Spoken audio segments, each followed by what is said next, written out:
من أخطأ إلينا ولا تدخلنا في التجربة لكن نجنا من الشرير لأن لك الملك والقوة والروح معك مباركة أنت في النساء ومبارك ثمرة بطنك يسوع يا مريم القديسة يا والدة الله صلي لأجلنا نحن الخطأ الآن وفي ساعة موتنا.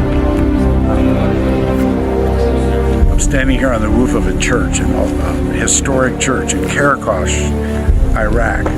This is a community of over 50,000 people. Every man, woman, and child was a Christian that lived in this community until ISIS came.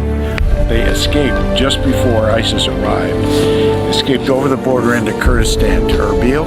There was fierce fighting for weeks in order to take this community back from ISIS.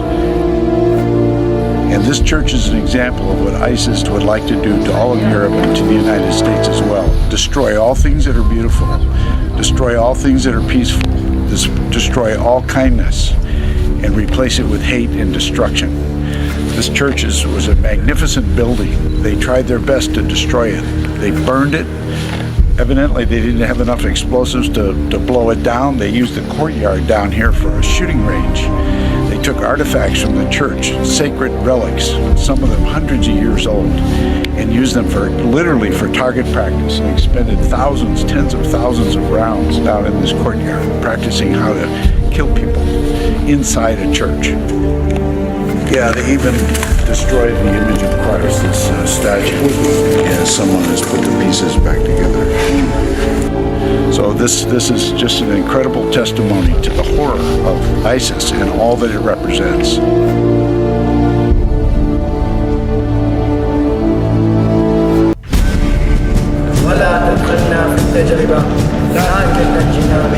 We're so pleased to be able to be with these fighters today that are fighting this war, Christian soldiers, just like in the song.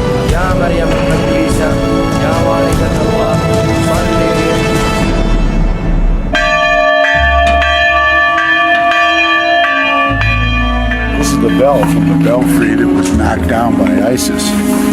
And this tower right here contained this bell. And these gentlemen just rang the bell as an affirmation of the return of Christianity to this community.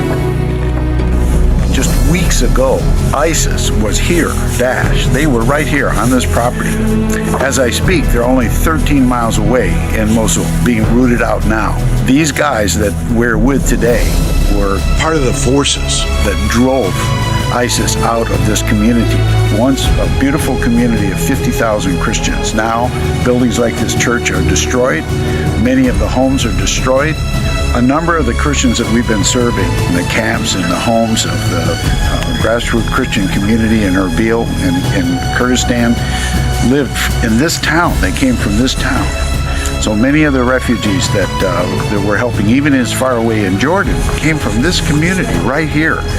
All of the Nineveh plains was evacuated. They had to run and escape before the scourge of ISIS arrived. And people in America have to be more aware of this and have compassion for our brothers and sisters here. These are all believers in Christ, and we have to do all we can possibly do to help them rebuild their lives. We're living in historic times, and we have to band together to fight against this force of evil.